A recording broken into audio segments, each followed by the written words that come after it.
Does your current premium finance company lock you into long-term agreements? That's because they don't want you talking to us. At IFS, we win your business the good old-fashioned way, with customer service. I know you don't always have to use a premium finance company, but when you do, you should use IFS. Cheers. Hi there, and welcome to another episode of the Digital Insurance Pint Podcast. Today is another episode in our M&A series, and we're pleased to have with us today Joe DiNunzio, President of Brokerlink. Joe, how's it going? Good, Tom. Nice to be here with you guys. Yeah, great to have you on the show. I'm pleased to be joined by my colleagues, Adam Mitchell, CEO of Mitch. Hello. Adam, how's it going? Hey. Good. Jeff Roy, CEO of Excalibur Insurance. Good evening. And Steve Earle, CEO of Cheap Insurance. Hello. So we just want to give a quick shout out to our sponsors. So IFS Premium Finance, our premier sponsor, the Crew Group, Garrison's Brewery, and WIC, our charity partner. All right, so Joe, before we dive into our questions here, maybe just give us a bit of background. What led you to become the President CEO of Brokerlink and on our show today? I've been with Intact IFC since 2001.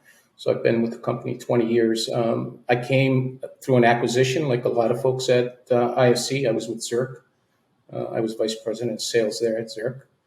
And Intact bought us, and I've done various rotations throughout IFC through the last 20 years. I've been Regional Vice President of 4 different regions in Ontario. A few years back, I was Senior Vice President of Specialty Lines in Canada for Intact. And then 2018, I was told that I was going to rotate in Brokerlink, and here I am. Yeah, there's a lot of familiarity in that story to me, having not done exactly the same jobs as you, but definitely having rotated through a number of jobs at Intact as well. So, and I feel like I'm full circle. I started in the business a long time ago, but as an agent at Allstate. So I sold personal lines, commercial lines, and life at the time, the 80s, when they had all 3 lines. And I spent 10 years in the U.S. before I came back to Canada in 2001. And I was a partner in a brokerage in Pittsburgh, too. So I've had the agent and the broker experience. So I kind of feel like I did full circle, company in between, and now back to the broker side.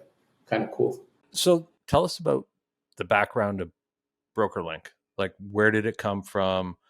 And most importantly, when you're done, where it came from is like, where are you taking it?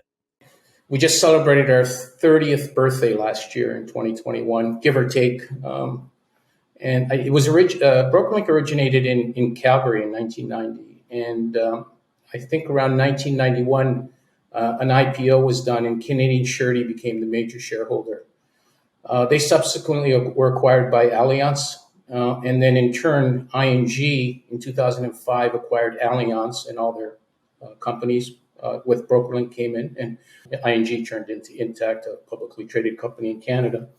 And so that's a little bit of how IFC now has Brokerlink. It's through acquisitions, and they've been sold numerous times. IFC made the strategic decision to accelerate growth through acquisition back in around 2010. We were about $400 million, and today we're $3 billion. Over 3,200 employees and over 200 offices across Canada. So that's who we are today. I guess, Steve, to where we're going, it might sound funny. Just like you guys, we're trying to build a best-in-class local brokerage with national reach. It's people-focused. That's what we believe in. We want to offer an omni-channel service to our clients and allow them to do business how they want.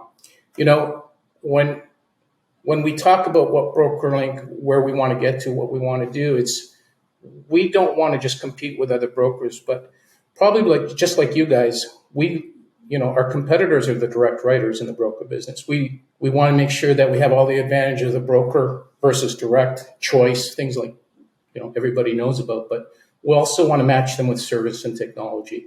And what I mean by that is, our scale at Brokerlink allows us to be open on Saturdays 9 to 4. We're open weekdays till 8 p.m. A customer can call their personal insurance advisor and have that one-on-one interaction. But if they're not available, we don't have voicemail. They can go to a direct regional center and get instant service from someone, so that, again, we want to put ourselves in a position where we can really go head to head with the directs or what's to come in the future. We're not sure which distribution disruption is going to happen, but that's what we're aiming for. You said Brokerlink is $3 billion? Yeah. Is that the biggest brokerage in Canada? We believe we are, but we could change hands depending on acquisitions. Yeah, but I think it would be up there. Okay. Very good. Thank you. I'll flip it over here. Joe, why should a broker sell to you?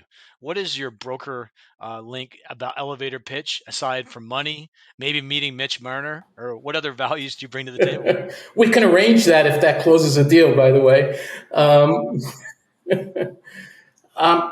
I'd say that there's a couple of bullet points that I would say. First is our reputation. We've closed 100% of our deals that we've gone to an LOI.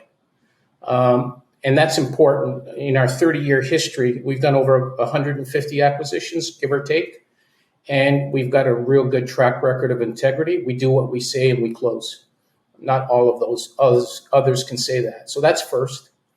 We're not a cookie cutter template. I know there are folks out there that think you have to do it a certain way with Brokerlink, and that's just not true. Each deal is customized to suit the needs of the vendor. And we can do custom deals in unlimited ways. We've come far from when maybe Tom, we had more of a cookie cutter, was personal lines and things like that. When you were there, it's there's no longer customized, and so we're proud of that. We're 100% Canadian. We're invested in the long term for Canada. You can ask any former owner who sold to BL. They can vouch for us. We're in it for the long run. We're also community-based. That's important to a lot of brokers that sell. We don't close their offices. We become part of the town that we're in. We're over 200 locations. We give back to the communities. We have a strong social generosity, one of our values. And we encourage our employees to donate their time and resources to local causes. From a vendor standpoint, I have someone we bought a year ago, our example, Archway. Michael Stack is a VP on my leadership team meeting. He's VP of acquisitions. So we have a vendor that's a VP. We have vendors that are directors. A lot of them stay on as account executives or commercial lines producers because they want to keep their customers. So we have an array of positions for vendors. We're a best employer. When you look at Concentric, our engagement score is strong. We don't touch compensation. That's a big one. We honor existing producer agreements and arrangements with selling brokerages so that the employees have peace of mind. They get the better of. So, for example, we buy broker A and they have 3 weeks vacation with that broker. We keep their tenure. But if ours is 4 weeks versus their 3, they get the better of. If ours is worse, they keep their 3 weeks. And then for clients, choice.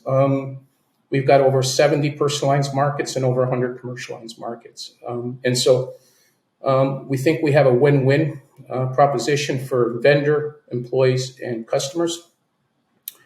We measure NPS, Net Promoter Score, and our NPS with our customers is in the high 60s, which I would think is best practice. Wow, that's really impressive. There's a ton of stuff I didn't realize to that backstory and or the size. So as far as the target size, I think you're calling them vendors. We normally call brokers, but what's your target size? Or I think I would guess geography is pretty national as far as you're sticking to Canada, but you're anywhere across Canada. I would say size-wise, our smallest is $1 million book that we just tucked in. Our largest has been $165 million to date. So we all spectrums.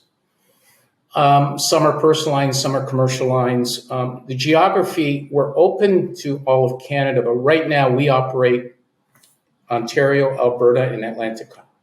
There's a lot of opportunity still in those 3 sections of the country. That's where we concentrate. It comes down to a good fit at the end of the day. A lot of brokers know that Brokerlink is an acquirer, so they do call us to see what we're about. And We look at to see if our values match. And what I mean by that, we have certain values, customer driven. We want to be community oriented, integrity, inclusiveness. And if our values match, we get into a good discussion.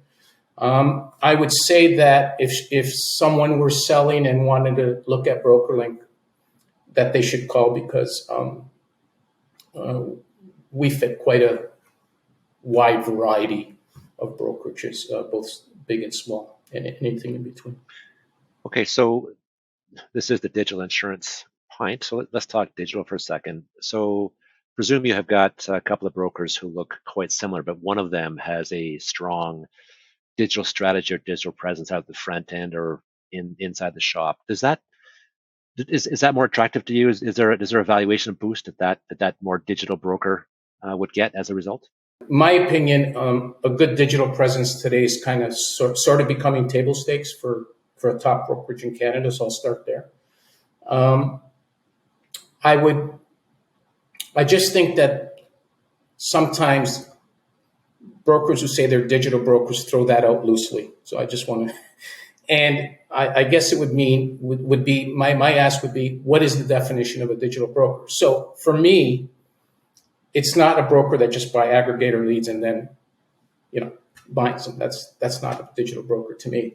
But if they have efficiencies, they have self-serve, they have technology that generates organic growth and leads like that, to me, that's a digital broker. And I think that as a result, they either get efficiencies or strong organic growth, and that, to me, brings value.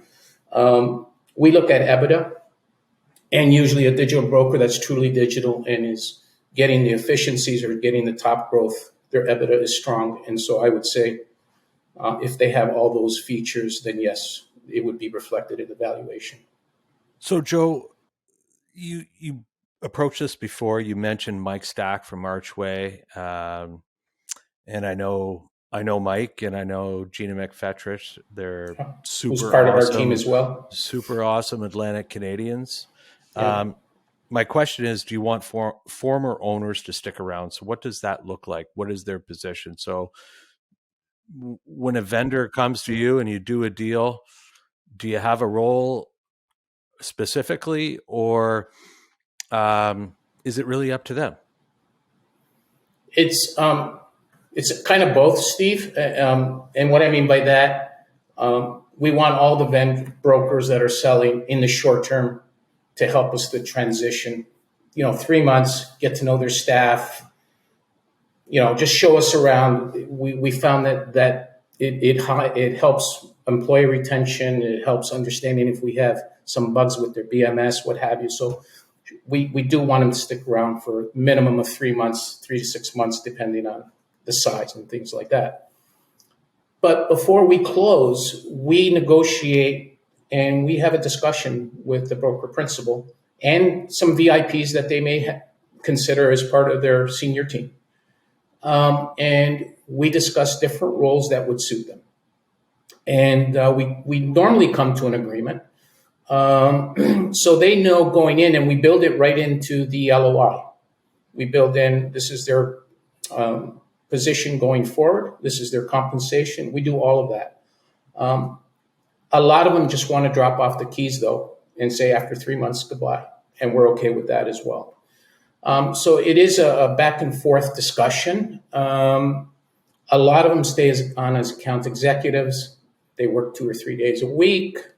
That are, commercial lines producers, they keep 5, 10 big accounts. They stay in the insurance business that way, and that works for us too. They get the commission and everything like that. So we go through all of that before we close, so that there's no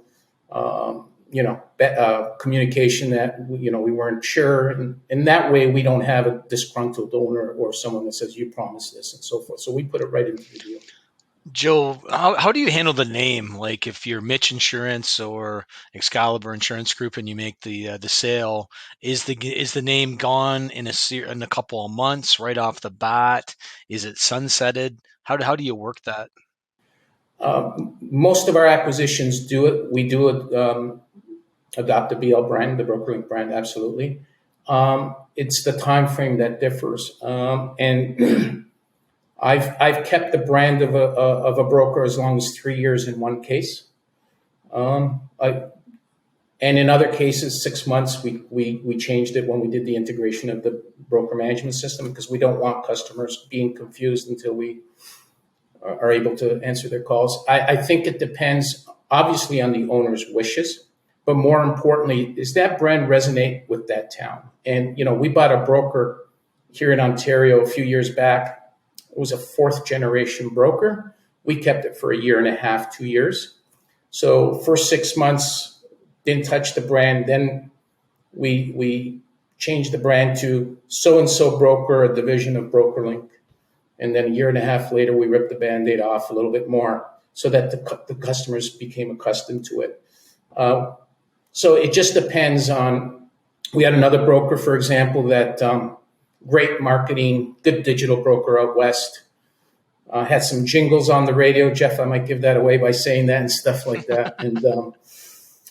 And we wanted to see if we could learn best practices, the way they grew it digitally. And so we kept it for a good year to see what that was about. But most of them, 6 months to a year, we do transition the name. What's in it for the acquired employees? You touched on that a bit, but maybe you can unpack it. Yeah. One of the things we're most proud of, and we talk to brokers about, is our retention 3 years after an acquisition with employees is 90%. And so that's we take a lot of pride in that number. When someone asks me, what are you most proud of? That's one of the most things I'm proud of. They stick with us. I'll admit that they could be shell-shocked when they're first told. But we bring them along, and we have really good retention with employees. So that's a good thing for us. They keep, I talked a little bit before, they keep their tenure with the previous brokerage. So if they have 20 years with that brokerage, they automatically get 20 years with us. They keep their compensation arrangements unless ours are better. Local employment is a big one. We don't shut down offices. We're in 200 locations. In fact, some brokers we buy, the employees are traveling 25, 30 minutes, and there's a closer Brokerlink office to their home, and we accommodate them to move to that brokerage. Big cities is a big one for that. We do have a hybrid model where they can work X amount of days at home and X amount of days in the office, so we do offer that. And then the size and scale, we have IT, HR, digital, marketing, comms, we have all those corporate teams. They're big for us, obviously, to support 3,200 employees. And the other thing that an employee gets is they get access to all the jobs available in the IFC world. So you have an insurance advisor, for example, a personal line CSR that maybe wants to try claims or underwriting.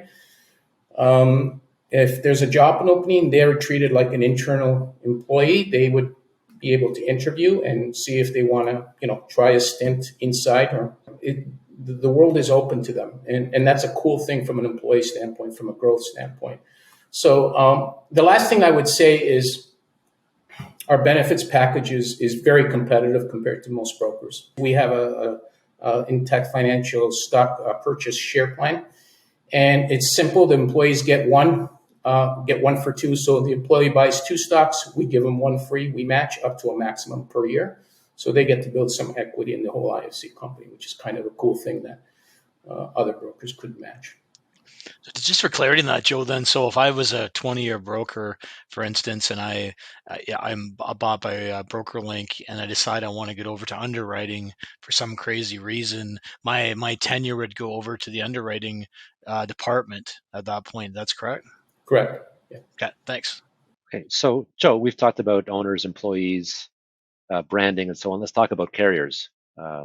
Obviously, where Brokerlink was when I was there, quite a bit different to where it is today. So are there winners and losers when you acquire another brokerage? Brokerlink, I don't think there's a win who wins and who loses. I think it's win-win-win, to be honest with you. I've been on the company side for 15 years, so I've done the pitch to brokers from the company side. Now I'm on the opposite side. Look, if you're looking at a company with us, what do you get with us? You get a progressive brokerage with scale that is an advantage to a company. They have to deal with one management team for 200 locations. So any initiatives a company has, I'll give an example, UBI, telematics. We have Travelers, we have Intact, we're the number one company, whoever we have as a contract, we're one of the top 1 or 2 companies with telematics, for example, percentage-wise. Because if we believe in an initiative, we push it hard. So you're dealing with one management team. I think that's important. I think we have a real robust analytics team, and we'll catch a problem on loss ratio for one of our markets before the company does in some cases, and we can rehab one of the 200 branches rather than be put on rehab for the whole brokerage. So we can use precision on getting the loss ratios back. And we're probably most markets number 1, 2, or 3 brokers in the country. So we bring a lot of scale and a lot of things that if I'm a company guy and I put my other hat on, I would like to deal with, right? We don't, I want to dispel the myth that Brokerlink gives everything to Intact, because Tom, you have to manage that. You walk into a boardroom of another company and the first thing they ask is ownership. And you guys know that we wouldn't be in business very much if we didn't think that the customer was always right and they get to choose. And so it's choice. I think we're like any other broker where your top 3 markets get probably, your first market gets between 30 and 45%. Your second market gets around 20, 25, and third market gets 15, and everybody else gets remaining. I think if you do that math, most brokers are that way. We're no different, except our fourth market maybe gets 100 million, right? And so we don't move books unless we don't have that market. We have pretty much all the well-known names except for one in personal lines. And when we buy a broker that they have that one company, we do move it, but it doesn't go 100% to Intact. It goes where the customer fits, and we spread it around to where it goes. So I don't think there's a lose. And from a customer standpoint, they get more choice with all of our markets. They get to interact with us how they want to do business. The other thing I would say from commercial lines, we're known as a personal lines market for whatever reason. We have 800 million in commercial lines. That makes us a top 5 commercial broker in Canada. And we have our own MGA and we have our own Lloyd's cover holder. So we can bring a lot of choice to the table. So let's talk turkey. Turkey is how much are you willing to pay, and how do you come to that conclusion of what a brokerage is worth? We're hearing multiples of EBITDA, multiples of commission, top line, and then when you come up with what you're seeing right now, or how you go about that, where do you see these multiples going, whether it be EBITDA or multiples of commission? Yeah. For us, ultimately, all valuations are derived by the EBITDA of the brokerage. So I would say that's first. We have a model that we run the numbers through. And I would say the most important aspect of that model is the EBITDA. And I would say it's the normalized EBITDA, not just the EBITDA itself, but we normalize it. Growth is another important factor. Organic growth we plug into the model, and we look at things like operational efficiency, cost controls, profitability, sustainability, things like that.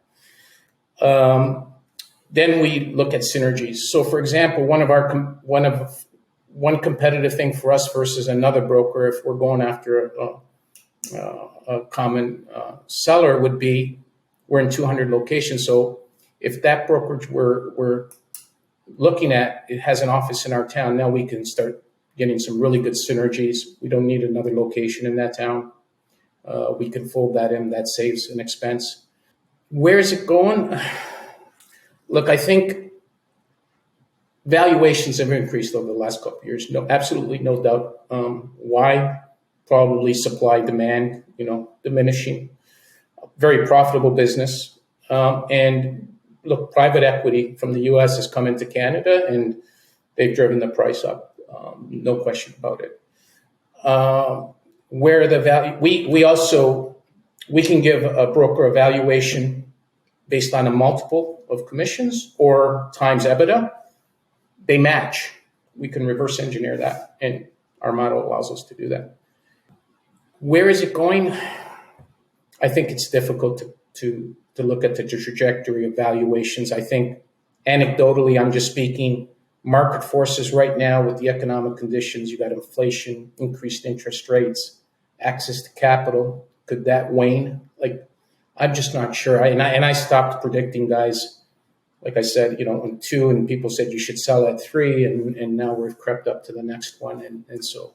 What can brokers do to make their business more attractive? You mentioned a few things. Is the Rule 40 important for brokers, where high growth and profitability you look at? Is it all about the EBITDA?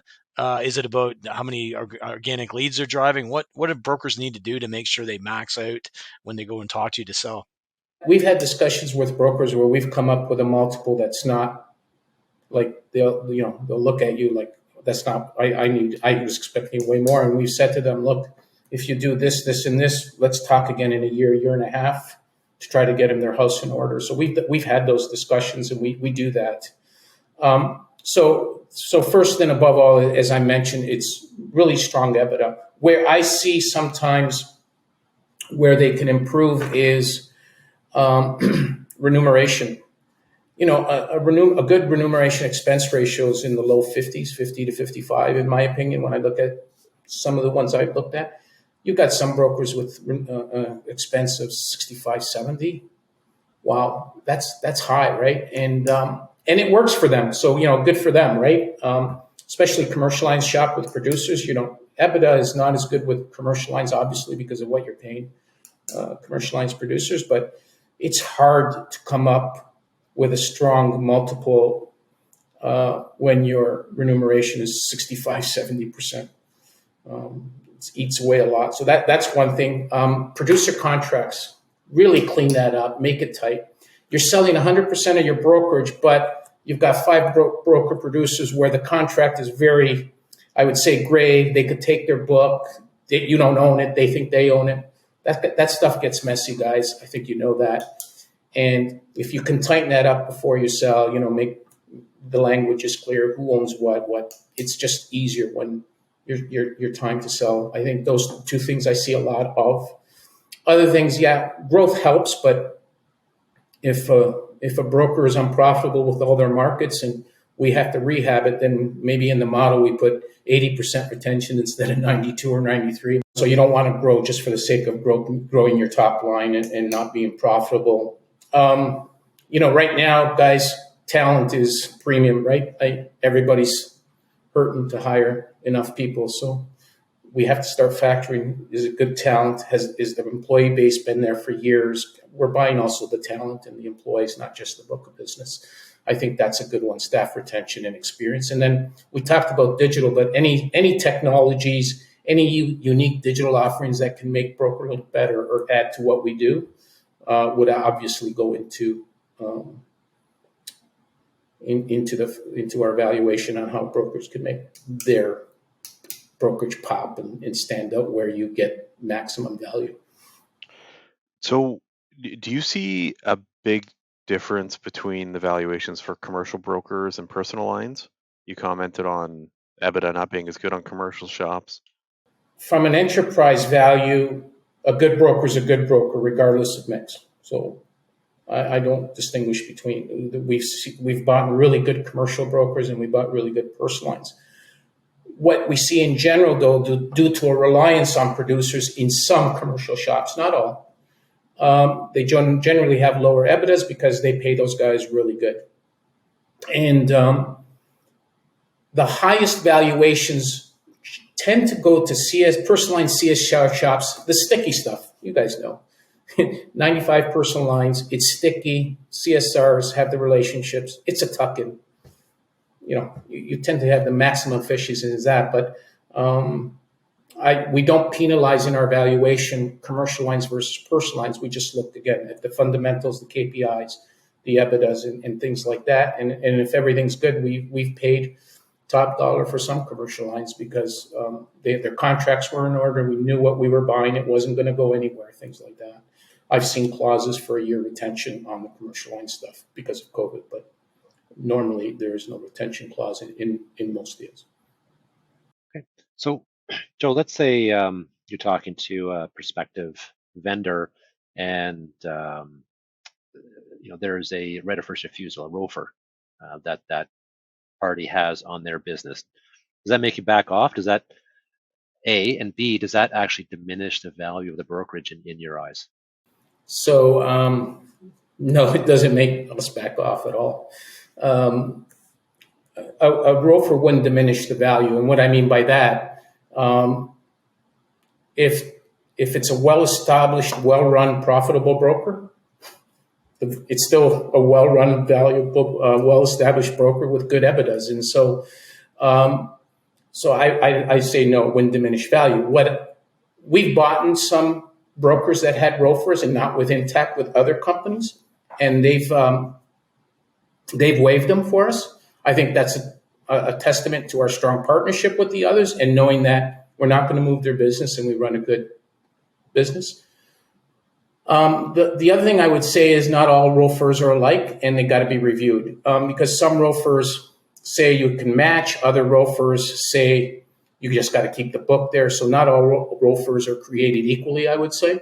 And then the last thing I would say is right of first refusals are only relevant if the vendor has a genuine offer, right? So, Joe, what's the end game here? Is it to keep buying and buying and buying and buying until there's nothing left to buy, and then start buying the big guys? Is that where you're going? You know what, Steve? I would say like we've had 2 really strong years during COVID. Our 2 best years in acquisitions have been the last 2 years. So we'll do close to, 50 the last 2 years between this year and last year. We've declined about 20. So we just don't acquire for the sake of acquiring. They got to fit what we were doing. And we talked about some of the things that make, values and things that fit for us. There is no end in sight for me. We grow both organically and by acquisition. That's our strategy. We're open to buying any size of brokerage. We've been around for 30 years. What makes us different than maybe some private equity is we're going to be around another 30 years. We're not going anywhere. Not sure everybody can say that. We will be. And what's coming up, we've got over 500,000 customers. That keeps us busy day to day. And our goal is to be, like I started the conversation, is that progressive broker, that good employer, great customer service, and gives options to brokers that are thinking of succession planning. We're one of 5, 10 out there, probably, if you look at who's doing all the acquisitions. We think we have a real good value proposition. We're not the same as everybody else, but we're comfortable with that. Any sort of last words you want to bring out to our viewers? Yeah, Brokerlink isn't for everybody, guys. I'm the first to admit it. We've not found a fit for everybody, but we're a very good option for a broker who wants to take care of their staff, wants to get a fair price, and knows that we're going to close at the end of the day. And we're a viable option, and I think that's great for the broker channel that they have options on different models. And so we're here, and we're open for business. And if anybody's interested in what I've had to say, give us a shout and see what we can make happen. And I appreciate you guys giving me the time to sort of tell our story.